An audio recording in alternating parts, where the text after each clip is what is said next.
domestic seasons around Europe and around the world come to a close, focus switches to this summer. That's right. We got the global spectacular, the Club World Cup. Today, we're going to preview the latest club in the old Club World Cup. Who am I talking about? Well, I'll tell you next.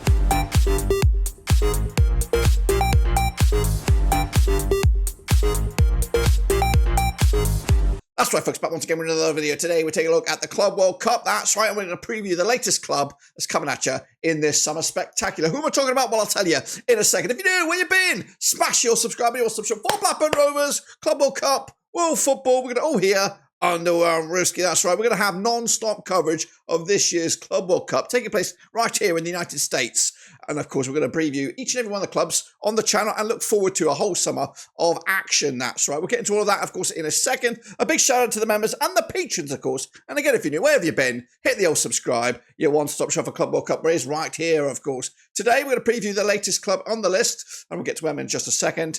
Of course, you can find all the kind of good stuff for the Club World Cup right here at Blackburn Overseas. Alrighty, folks, let's take a look at the next outfit coming at you out of the Club World Cup. It's Ain, that's right, coming at you out of United Arab Emirates. Probably butchered that pronunciation. But anyway, they're here. How are they here? They actually won the 2023-2024 AFC Champions League. That's Asian Champions League. They secured the spot on the 25th of May, 2024. This is their second time at a tournament such as this. The previous one was back in 2018. But who are Al Ain now? Well, here they are right here, right now. Starting with the goalkeepers, Kahid Issa, between the sticks, Mohamed Bou Seinda, also compete for the number 1 jersey. Meanwhile, defensive ranks include the likes of Fabio Cardoso, Eric Acha out of Brazil, Koami, Antonio Cuado, Felipe Salamoni as well from Argentina. Goodness gracious me. That's just a taster of the defensive defenders on the books of Al Ain. Meanwhile, to the midfield slots, you've got the likes of from Paraguay. You've got Matias Segovia and Haliendo Romero, with Gino Infantino and Matias Palacios, Matteo Sarabina. Quite a multinational midfield slot there. But a very much Latin feel to it. Youngwall Park completes one that adds also a bit of continental flavour there from Korea, and Seiko Gasma come out of Mali. So options there in midfield, quite a few options as well.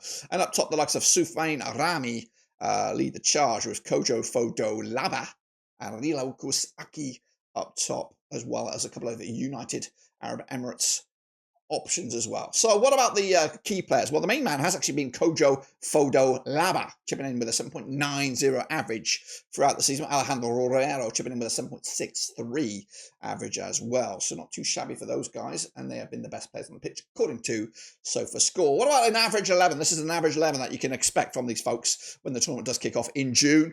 Khalid Issa has been the number 1 goalkeeper, has been wearing the captain's armband as well, and he is a cool 35 years of age. Into the centre-backs, they've actually played with 3 centre-backs, with Amadou Nayang in there, chipping in there with just 19 years of age. Fabio Cardoso is in there, and Yu Wong Park to complete the midfield trio. Into the defensive midfield slots, they've gone with Yeda Neda as defensive midfielder there, with, of course, Abdul Karim Traore and Eric on the flanks there. Moving into midfield, the likes of Kaku, Matias Palacios, and Soufiane. Those are the midfield slots there. And up top, Soufiane Rahimi and Kojo Lara up top, who is 33 years of age, but still valued at a cool 3.8 million euros. The squad has got a valuation of 28.35 million.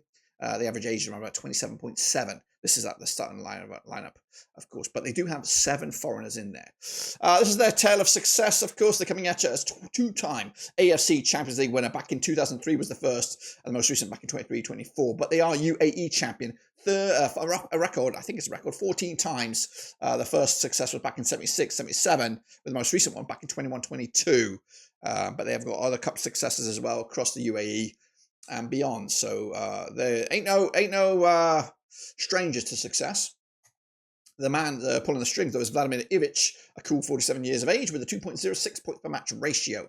Their main man, according to my data here, is Soufiane Rami. He's out of Morocco, just 28 years of age. Plays on the left-hand side, left wing, but he is right-footed with a cool 7.5 million euro player. This is, of course, the tail of the tape.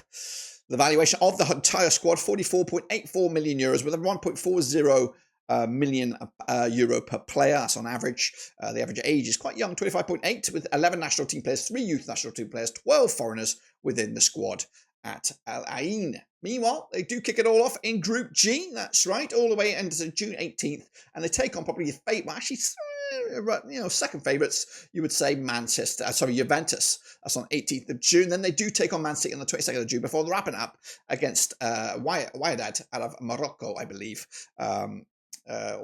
In the third match in this group. That's on June 2076. It's tough. It's a tough group. I'm not going to lie to you. I'm not going to sugarcoat it. It is a tough group, and I do think there is a potential for 4 points here for Al Ain.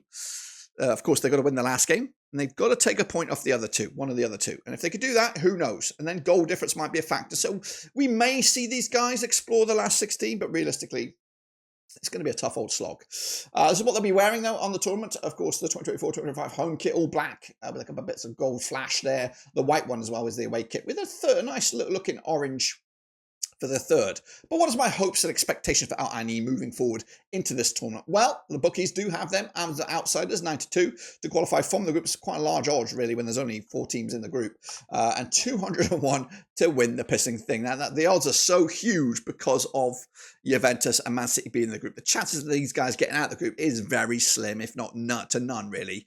And that's where I feel with this one. Unfortunately, I do feel they'll get out of the group stages.